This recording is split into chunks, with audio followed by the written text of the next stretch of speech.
Coucou. Donc je viens de regarder le dernier Jedi, enfin les derniers Jedi, et je voudrais converser avec vous un petit peu sur le sujet de la philosophie et de la spiritualité héritée des Jedi.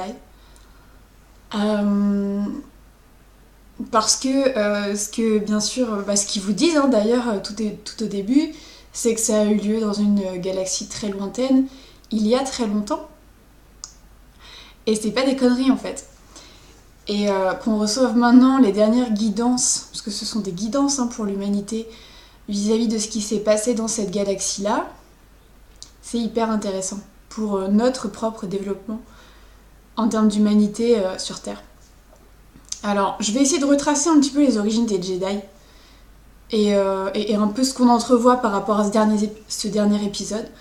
Donc moi, ce que j'en ai compris des premiers épisodes chronologiquement, c'est qu'en fait, les chevaliers Jedi sont le bras armé de la République, ce sont les gardiens de la paix de la République, donc une espèce d'organisation, de fédération de planètes et de gouvernements.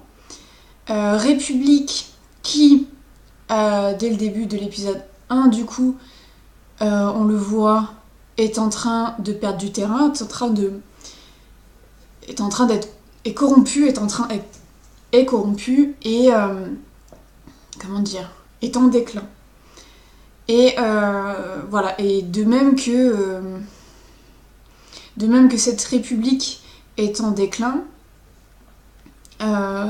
les chevaliers Jedi perdent du terrain et comment dire, se font balayer en fait par les seigneurs Sith qui gagnent. Et quand on reprend et sur les premiers films sortis, c'est vraiment l'Empire, donc le mal, avec un grand méchant qui dirige. Et cette fois, c'est pas la lumière comme au tout début qui gouverne, c'est les ténèbres. Et alors bon, j'ai pas compris ce qu'ils nous ont servi dans le set. Franchement, cet épisode-là, je crois que c'est vraiment une saloperie. Scénaristiquement, enfin sur plein d'aspects, c'est vraiment de la merde. Je sais pas, on sait pas pourquoi. Une fois que les rebelles ont gagné, à la fin de l'épisode 4, 5, 6, donc à la fin de l'épisode 6, pourquoi, qu'est-ce qui s'est passé en fait? Alors, voilà, les rebelles ont gagné, et puis quoi? Ça a donné quoi? Est-ce qu'ils ont restauré la République? Enfin, tout ce que je me souviens de rien en fait. Politiquement, ça a l'air. Tu te dis, mais qu'est-ce qu'ils ont branlé là? Qu'est-ce qui se passe? Il y a encore un ordre établi qui est mauvais, oppressif. Qu'est-ce que c'est que ce bordel quoi? Qu'est-ce qui s'est passé? Et on sait pas, je suis pas sûre d'avoir envie de savoir. Toujours est-il que c'est de nouveau pourri. Il y a à nouveau un seigneur Sith qui est aux commandes. Et c'est de nouveau un ordre oppressif et il y a de nouveau besoin d'avoir des rebelles. Et les rebelles veulent à nouveau restaurer la République, à savoir le truc qui était corrompu de base très très très très en amont. Et ils comptent sur les Jedi, le truc qui a vraiment beaucoup échoué dans sa mission à la base. Voilà. Et là-dedans, il y a deux forces qui émergent de la force justement. Une créature avec un immense potentiel d'ombre, donc Kylo Ren, et une créature avec un énorme potentiel de lumière qui est Ren. Et elle s'appelle Rey, je crois que c'est Rey, parce que Kylo Ren, elle peut pas s'appeler Ren, ce serait con. Donc je crois que c'est Rey. Désolée, bon la fille quoi. Et il y a un truc qui me plaît beaucoup dans le développement de ce dernier épisode. Cette espèce de recherche d'équilibre en fait de la force. D'ailleurs comment l'a défini Luke, c'est ce qui lie toute chose. La force c'est ça, c'est pas le truc qui fait bouger les cailloux. Et d'ailleurs en fait, autant voilà, c'est très développé cet aspect lumineux Jedi de la Force, autant aussi l'aspect sombre et mauvais des Sith, autant il n'y a pas de juste milieu.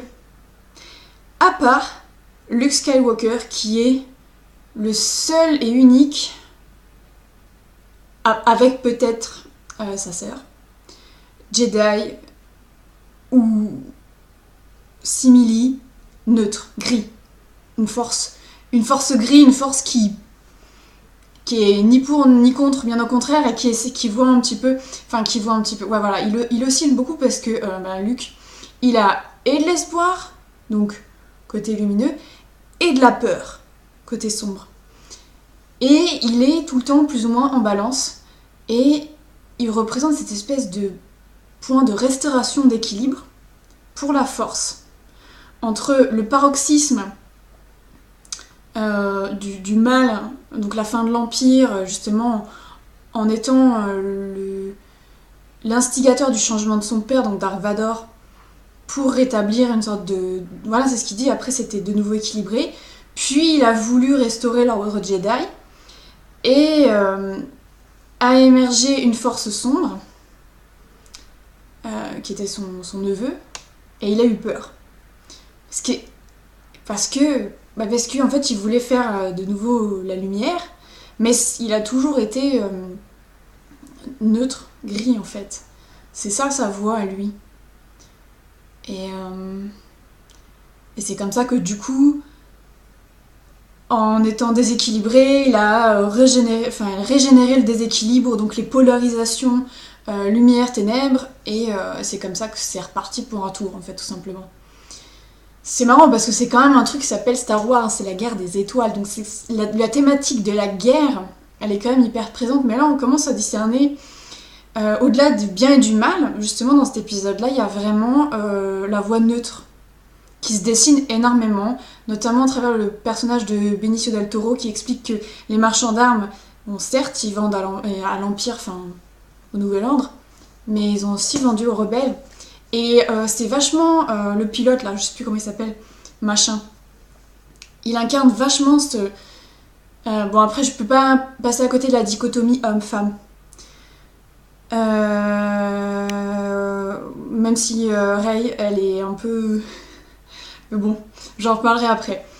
Mais il y a vraiment, par exemple chez les rebelles, il y a deux forces féminines, il y a Leia et celle qui prend son relais, qui sont complètement pour le non-agir, l'abandon et la retraite stratégique, sur le fait de limiter les pertes et d'avoir de la jouer fine en gros. Et en face, t'as les têtes brûlées, donc les jeunes, le pilote là, qui essaye d'en découdre en fait, et qui échoue complètement. Non seulement il échoue, bon après en même temps, à vouloir trop la jouer fine, si jamais c'était le plan de base, donc je spoil, de filer du carburant au vaisseau de transport pour se faufiler, il n'y aurait pas eu tout l'arc du casino et machin, le pilote aurait peut-être été content de se dire ah oui il aurait pas été content parce qu'il voulait en découdre, c'est tout. Il voulait se battre, il voulait agir. Et donc je comprends pourquoi elle lui en parle pas, parce qu'il aurait pas compris le plan, et il aurait essayé de faire quelque chose, voilà. Mais parce qu'elle lui en parle pas, justement, ils essayent de faire un truc autrement, et malheureusement ça coûte ça coûte beaucoup de pertes, encore plus de pertes à la résistance que ce qu'elles avaient prévu. N'empêche qu'on voit quand même que il y a quelque chose qui se discerne dans le...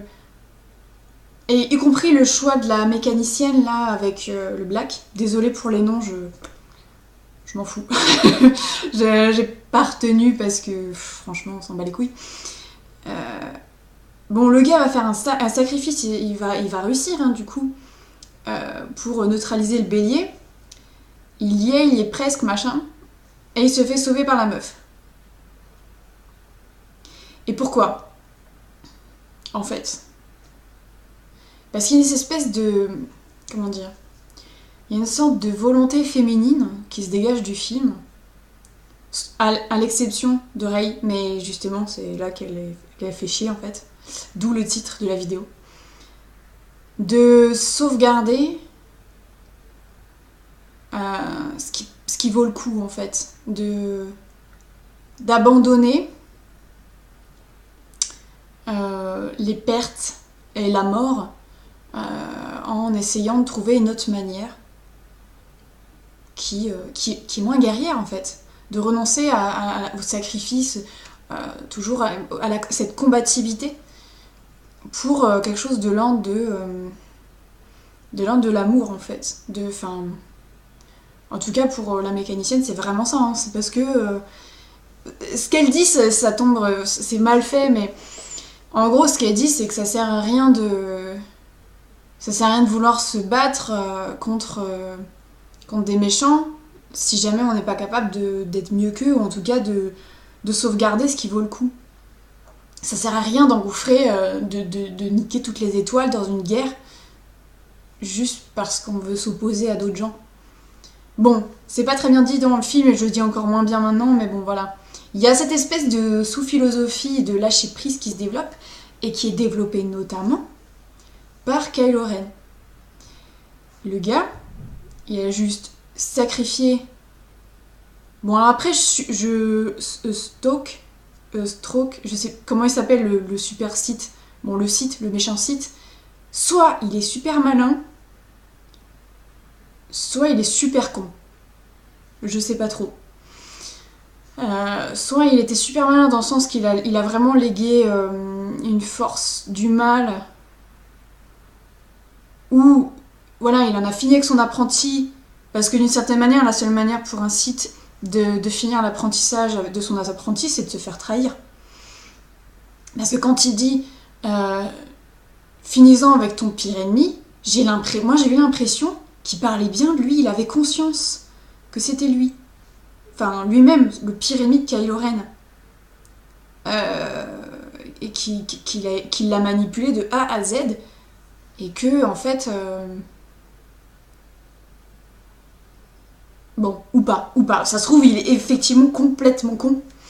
Et voilà, il voulait détruire... Mais bon, on saura peut-être à l'épisode d'après si, genre, il revient sous forme d'hologramme, d'apparition, de manifestation de la force, après, ou si vraiment c'était un personnage à la con, assez stupide en fin de compte.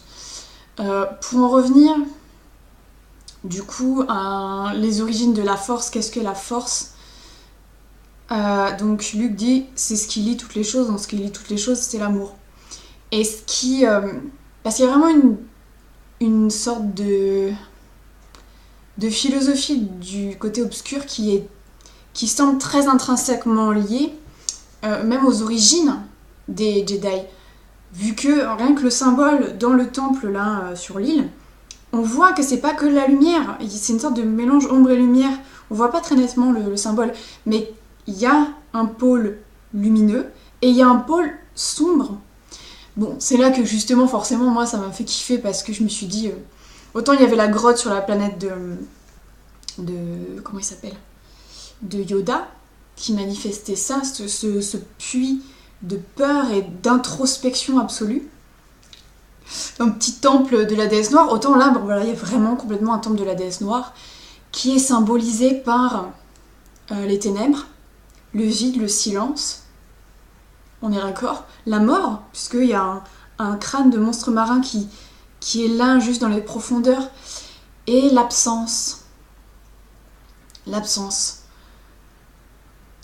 Mais c'est vrai que par exemple, et quand Ren elle y va, elle projette pas ses peurs. Elle est seule avec elle-même. Sauf qu'en fait, après, enfin c'est ce qu'elle partage d'ailleurs avec Kylo Ren, et Kylo Ren lui dit ouais mais non, t'es pas seule, t'es avec moi. Et là tu te dis, petite mythologie là, et si le bien et le mal s'unissaient, tu vois, qu'il y avait un truc qui s'équilibrait en fait. Et c'est d'ailleurs complètement ce qui a failli se passer quand Kylo Ren lui dit non mais laisse les rebelles, les reliques mourir, lui qui vient juste de buter son maître, hein, lui qui vient juste de décapiter Le nouvel ordre. Juste, hein, juste. Et pour qui? Bah pour les beaux yeux de Rey quand même, il me semble. Et elle, il lui dit, et qu'est-ce qu'il lui dit? Il lui dit, mais lâche prise.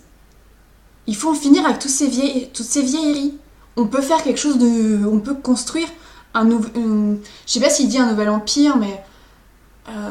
on peut faire quelque chose de nouveau, tous les deux. Et qu'est-ce qu'elle fait? Elle s'accroche. Et alors c'est là que justement ce choix, il est... bon, ça permet de faire un 3e épisode, hein, on va pas se mentir. Et on verra par la suite comment... si ce choix est entériné ou au contraire si elle revient dessus. Riche des enseignements notamment de Luke, dans le fait de... Comment dire? Qu'il est jamais trop tard pour être en paix. Et mine de rien aussi dans cette philosophie que les Jedi avaient un énorme problème d'ego. Hein. Ils avaient un problème d'ego. On le voit bien dans l'épisode 1, quoi, quand le petit Skywalker arrive, ouais non, il fera pas l'affaire. Enfin, ils se prennent... Ils sont corrompus aussi. Et d'ailleurs, le seul qui sort du lot, parce que moi je suis team Qui-Gon Jinn à 200%, le seul qui trouve la voie de l'immortalité, s'il te plaît, c'est Qui-Gon Jinn. Et c'est pas en se battant. C'est en renonçant à se battre. Et ce que ne fait pareil, c'est de renoncer à se battre et de tendre la main à ton ennemi. Ton ennemi qui a besoin de toi et toi qui as besoin de ton ennemi.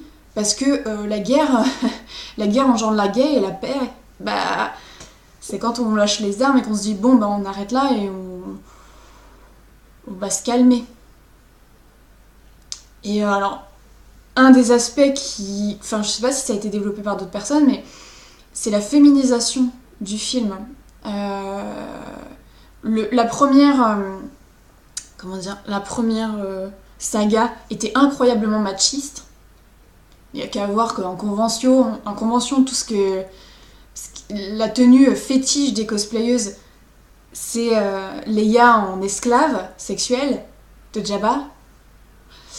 Et puis certains comportements hyper machistes de Dan Solo. La première envoyait une certaine force, une certaine idéal politique avec Amidala, qui était intéressante, mais pas non plus ouf. Et là on voit des femmes commandants. À chaque fois qu'il y a des commandements, c'est des femmes, sans déconner. Du côté de la rébellion, attention, parce que sinon c'est vraiment le patriarcat encore du côté du nouvel ordre. À chaque fois c'est des figures masculines, sauf la femme de main en métal là. Mais sinon la princesse Leia, sa seconde, même pour les X-Wing, c'est une chef. Après que, bon, à un moment il y a une chef d'escouade en tout cas, ça c'est sûr. Donc il y a vraiment... Et puis bien sûr Rey, qui est une Jedi. Et en fin de compte, à la fin, qu'est-ce qui reste?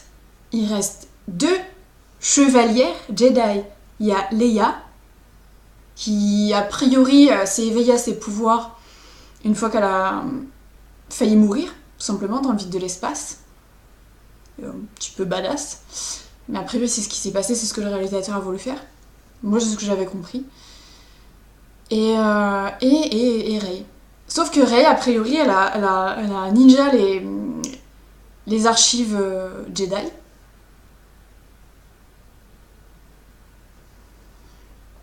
Enfin, si j'ai bien regardé, à un moment, dans le Faucon Millenium, il y a le Black qui sort un truc, qui sort pour une couverture pour sa copine, et il y a des bouquins. Et je crois que c'est les bouquins que justement il y avait supposément dans l'arbre que Luke, avec l'aide musclée de Yoda, a détruit.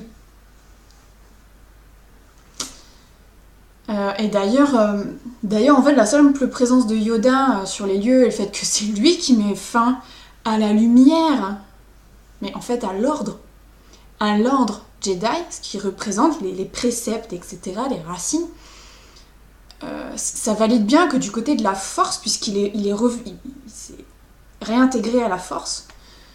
C'est ça a priori comment ça se passe, le système Qui-Gon Jinn d'immortalité. c'est bien que la Force, elle souhaite mettre fin à justement cette opposition, quoi. Cet ordre qui n'a plus lieu d'être. Et c'est aussi ce que propose Kylo Ren, c'est de mettre un terme à toutes ces vieilleries, toutes ces anciennes choses qui ne mènent plus à rien, en fait. Parce que, je sais pas si c'était recherché par le réalisateur, mais on revient, il y a beaucoup de nostalgie de l'ancienne base de la rébellion, tout ça. Tu vois bien que ça tourne en boucle, quoi. Il y aura toujours ceux qui veulent la liberté et un certain idéal, et ceux qui veulent l'ordre et le pouvoir. Et ça avance pas. Et donc là où justement Rey, elle fait pas le bon choix. Elle fait pas le choix courageux d'un point de vue féminin. Donc l'identité féminine qui se dégage de ce dernier film, dans le lâcher prise. L'abandon. Tu peux pas. D'ailleurs, quand elle a sa vision du côté de la lumière, de la croissance, elle voit aussi la mort dans le sens que ça fertilise. C'est un cycle et ça fertilise la vie. Qu'il y a pas, et c'est ce que dit aussi Luke, il n'y a pas de lumière sans ombre. Donc, si tu veux plus qu'il y ait d'ombre, il faut arrêter qu'il y ait de la lumière. Bon, ça, j'en parle déjà dans ma vidéo sur le planisme. Et bon, ce qui est de cool, c'est que Luke s'est réintégré à la Force. Il voulait mourir, il est mort, en paix, impeccable. Et il a bouclé sa boucle. Et j'espère qu'il va pouvoir lui conseiller de... Comment dire, de terminer ce qu'il a...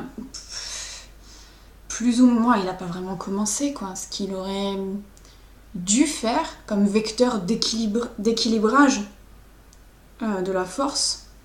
C'est bien cette philosophie que, en espérant, c'est que les Jedi ne servent plus à rien. Ce qui serait super cool, c'est qu'en fait, chaque personne comprenne, un peu à l'image de Rogue One, en fait. C'est pas parce que t'es pas un super Jedi, super cheaté et tout, que tu peux pas quand même avoir un petit peu la Force avec toi. Parce que c'est la foi. On le voit d'ailleurs au tout début du film, avec la pilote de bombardier, là, qui en chopant son amulette, file un dernier coup pour choper la commande pour larguer les bombes et c'est ce qu'on avait vu aussi dans Rogue One quand je suis la force ne fait qu'un avec moi, machin, quand le gars il arrive, enfin il est bien en harmonie avec son environnement, tout ça. C'est qu'en fait, à partir du moment où t'as la foi, c'est pas réservé aux Jedi la force. La force, tout le monde l'a en soi. Et l'ordre Jedi était débilitant du point de vue de l'exploitation générale de cette force. Parce que c'était réservé aux Jedi. Et d'une certaine manière, il faut en finir avec cette polarisation des pouvoirs de la force pour avoir quelque chose de... Ce serait génial d'ailleurs si le commandant rouquin, là, je sais pas comment il s'appelle non plus, enfin celui qui se fait un peu humilier dans cet épisode-là, revenait aussi, se faisait un petit peu réhabiliter.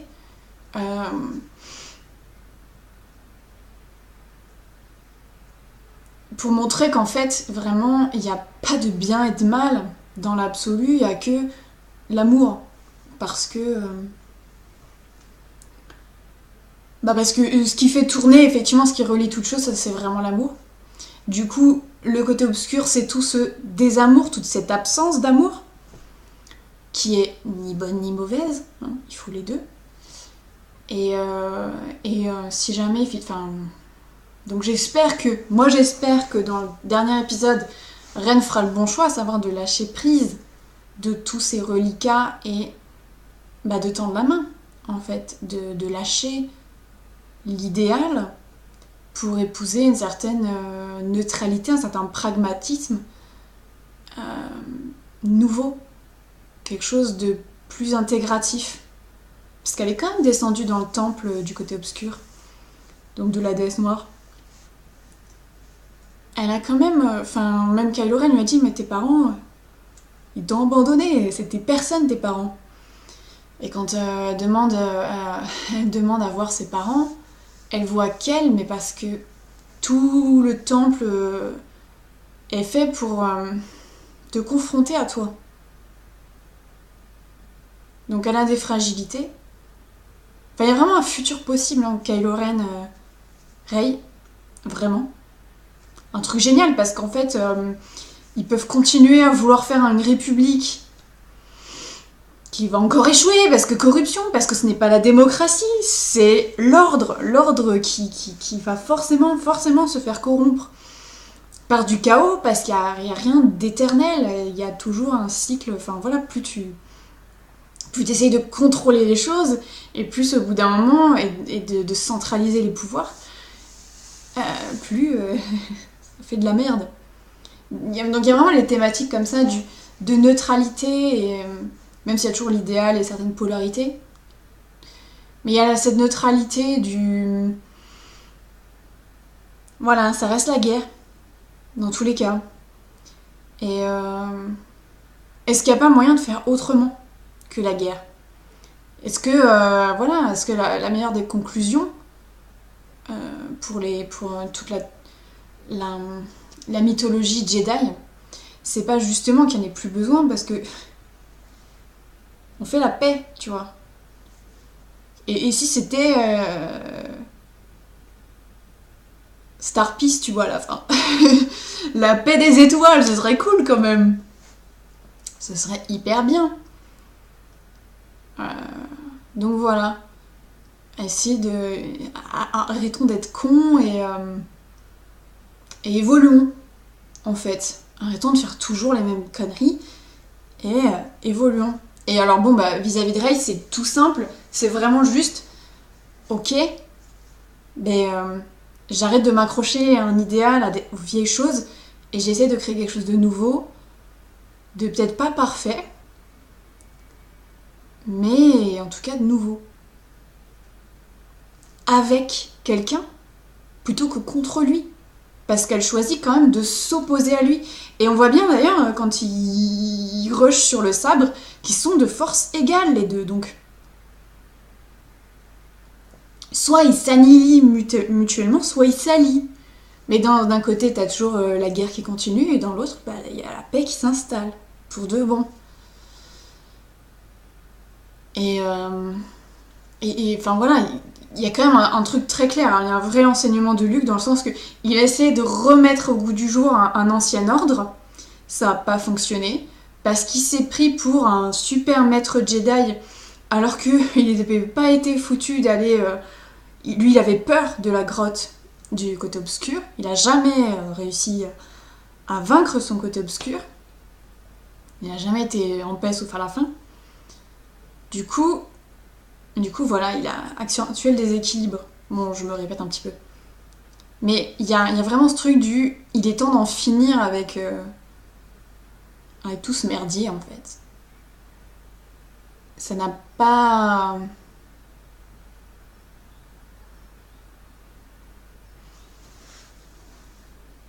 Et même toute cette mythologie terrienne, hein, des chevaliers Jedi et du badass absolu et tout ça. Faut arrêter, quoi. Faut arrêter, parce que quand tu veux un super moment de gloire, quand tu veux jouer au héros, t'as besoin de méchants, t'as besoin d'une situation de crise. Mais c'est... Et donc tu renforces la dualité, l'opposition, tout ça. Par contre, quand tu essayes d'être vraiment noble et d'évoluer, bon voilà, il y a des choses qui doivent se terminer, des choses qui doivent changer. Donc voilà, c'est vrai que... Bon, je peux comprendre qu'il se réserve pour l'épisode 3, on verra ce que ça donne, qu'est-ce qui est arrivé aux Jedi, à leur enseignement sur le dernier volet. Mais en tout cas, c'est assez intéressant, justement, cette ouverture sur la nécessité, l'inéluctabilité du côté sombre, Et ce serait bien aussi sa justesse.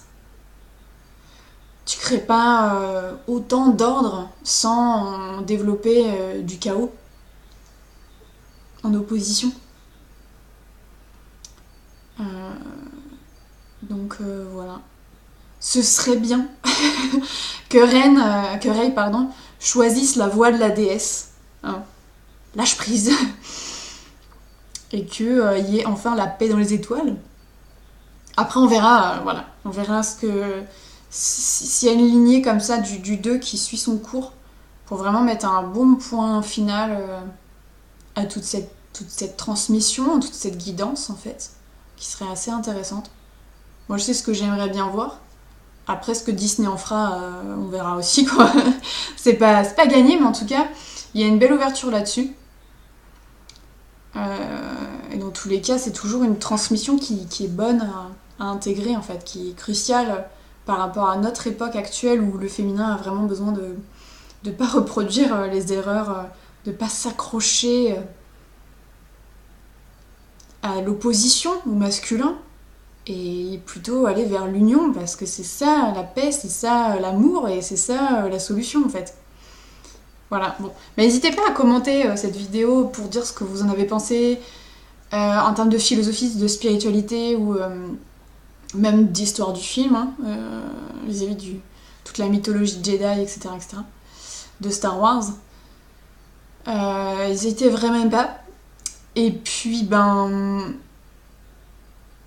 voilà, je crois que j'ai dit tout ce que j'avais à dire vis-à-vis de ce que j'ai ressenti, ce que j'ai perçu du film. Pour le prochain film, je sais pas quand est-ce qu'il sortira. J'aurai sûrement une réaction par rapport à ça. On verra si... Enfin, on verra bien, dans tous les cas. Et puis, ben, voilà. Merci d'avoir regardé cette vidéo. Donnez votre point de vue. Discutons. Et voilà. Et merci vraiment à toute cette histoire